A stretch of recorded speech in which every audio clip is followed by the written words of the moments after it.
I have officially started the 5 a.m. club this morning. So I normally get up at 5:30 in the morning, but I've been doing that for a while now. And I'm like, something needs to shift. Something needs to change. I want to get up at 5 a.m. And I want to share with you why I decided to do this. I decided to do this for two main reasons. Number one, to challenge myself. Now, I am not saying you need to be up at 5 a.m. I am not saying that there's something magical about 5 a.m. I'm not saying anything like that. I'm not saying because I'm doing it now, you need to do it. I am just saying that for me, I wanted to do something that would actually push me, because it's not just about getting up at 5 a.m. That also means that I need to be more disciplined the night before, right? It's not just get up at 5 a.m. and like la-di-da-di-da, like that's it. No, that also means I'm gonna have to challenge myself to be in bed by a certain time. And I've always kind of had a bedtime, LOL. I know, we're the grandmas, I get it. So many of my clients are like, yep, I'm a grandma as well too. I've always gone to bed early, but this is going to obviously force me to go to bed even earlier. And I'm like, yes, like I love a good challenge. Like when I do something consistently for, a regular period of time, it's like I need to challenge myself. I need to do something different. And so I am going to be getting up at 5 a.m. Today was the first morning. And that was really the first reason why I wanted to do this, was to, number one, challenge myself, but also number two, it is so good for your brain to shake things up and to create a pattern interrupt. You don't want to feel stagnant, right? Like when you've done something for so long, it's almost like the excitement kind of wears off a little bit. Like, it's like the first day of school when you were younger, it's like, oh my God, you got your colorful pens, you got your cute little backpack, and you got the highlighters, and you're like writing so perfectly in your notebook on day one, and then like day 10, you're like, F this, screw the freaking ruler, I'm not even gonna use a ruler, and I'm not even gonna bother changing colored pens, and I'm not even gonna bother writing like so slow, I'm just gonna freaking write like chicken scratch on my notebook. Maybe that's just me, but it's like the first little bit of doing something for the first time, it's so exciting. And then after, it's like, I need to challenge myself again. And it's so good for your brain. It's so good for your brain to have a new environment, a new challenge, a new time to wake up. Like doing something different is also really good. Now, don't get me wrong. What rewires the brain? Repetition, repetition, repetition, repetition. But I have been getting up at 5:30 for the past, I would say, I think probably like 2 years now. So at least, yeah, around there. Anyways, it doesn't really matter. But it's like I'm ready for a new challenge. Now, something also that I want to say is it is always hard on day one. Like the first time you do anything, it's gonna be a little bit challenging, right? Like this morning, I didn't jump out of bed. I'm like, all right, let's freaking go. I'm ready. No, like I was a little bit tired. And again, it's your body has to get used to it, right? So I know that though. And I go into it knowing that it's not going to be in the walk in the park. And in fact, I don't want it to be a walk in the park, because guess what? If it was a walk in the park, everyone would be doing it. And I don't want to be like everyone else. I want to do things that most people aren't willing to do. And again, I'm not saying you have to get up at 5 a.m. I'm not saying that. I'm just saying for me, this is something that I want to do for myself.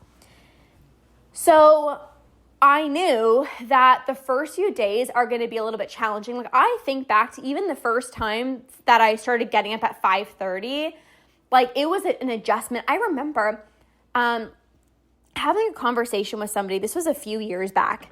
And I remember them telling me like, I work out at 6 a.m. And I'm like, you're crazy.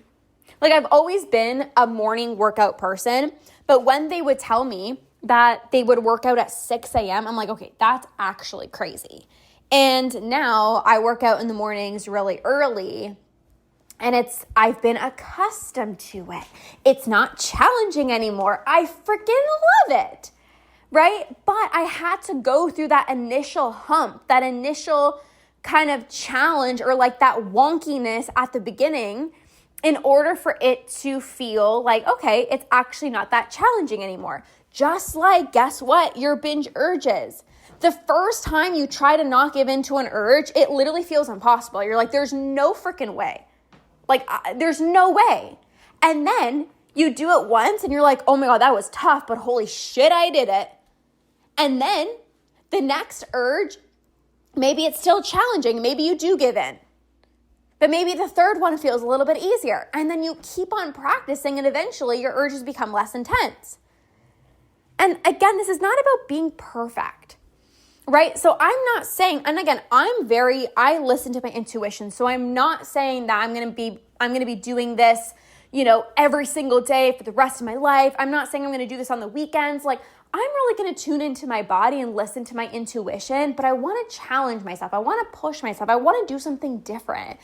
Because when I do something different, it's like, it's just so beneficial for the brain. It's like, again, you have to change your nighttime routine. It's like, ooh, I'm doing something different in the morning, pattern interrupt. And if you want to be part of the 5 a.m. club, let me know. I'm excited to dive into this new kind of season of my life and kind of see how it goes. I'm giving myself permission to be flexible. Obviously, sleep is most important for me. So if I find that I'm not getting enough sleep, you bet yourself I am going to be changing this, because sleep is number one. But again, this also is forcing me to go to bed even earlier, and I'm really excited for that. Like, I've always loved going to bed early, but this is going to be an even greater challenge that I'm really looking forward to it. Honestly, I'm really, really, really excited. And I'm just listening to my intuition and what feels really good for me right now. And in this season of my life, this is what feels really good for you. You might be in a season of your life right now. You're like, LOL, Lorna, no way 5 a.m. Or maybe you're like, Lorna, I've been getting up at 5 a.m. for the past 5 years. Like, you're a little late to the bus. And like, that is okay. But you shouldn't be so concerned about what anyone else is doing. Just like I'm not concerned what anyone else is doing. And the reason I'm sharing this with you is not to be like, follow what I'm doing. I'm sharing with you the reason why I am choosing to do this. And I want you to extract why I'm doing this, not just what I'm doing. Let me say that again. I want you to extract why I am choosing to do this, not just the thing that I'm actually doing. So it's not about Lorna gets up at 5 a.m. Now I need to get up at 5 a.m. No, extract the lesson of Lorna is challenging herself. Lorna is pushing herself. Where can I challenge myself and push myself? Have I gotten a little bit just kind of complacent with the things that I've done? Do I need to challenge myself? Do I need to push myself a little bit? Am I getting kind of bored with my mornings? Am I getting bored with the things that I'm doing? Like, do I need to shake it up a little bit? So I want you to take that and implement it into your life. What can you do that maybe is a little bit challenging? Right? Like, what can you do? And again, for you, it actually might be even more challenging to say, you know what, tonight or this morning, I'm going to sleep in. That actually could just be as challenging as getting up early. There used to be so many times where I would feel so guilty for sleeping in. I was like, oh my God, I feel so guilty. Like, it's such a waste of the day. It'd be like 7 a.m. I'm like, the day's over. But when you get up so early and you're so used to it, it's like sleeping in. It feels like it's like 3 p.m. It's like 7 a.m. But I needed to allow myself to sleep in without feeling guilty. So for you, the challenge that you might need to implement from this episode is not getting up at 5 a.m. It actually might be, you know what? I'm going to let myself cuddle with my husband in the mornings and just like sleep in a little bit if that's what my body is telling me. You know your body best. So don't just follow what I'm doing. listen to why I'm doing this. I want to do this to challenge myself, to push myself, and also to really listen to my intuition that's telling me, like, Lorna, let's freaking go. Like, let's shake shit up a little bit. And I want to do things differently. I do want to go to bed earlier. That is something that I want to do. Sleep is so important. Sleep is so, so, so important. And I want to prioritize it even more at an even greater level. So if any of you guys are part of the 5 a.m. club, let me know. I'm excited. I'm always so excited for like new seasons, new chapters in my life. And I'm excited for you with whatever challenge you decide to do, whether it is getting up at 5 a.m., whether it's sleeping in or having an even greater bedtime or doing something else to, shake things up into your routine. It's fun. Enjoy the process. Have fun. Don't take everything so seriously. And yeah, I'm excited. All right, badasses, that is all for today's podcast episode. Have a beautiful rest of your day, and we will catch you inside of the next episode.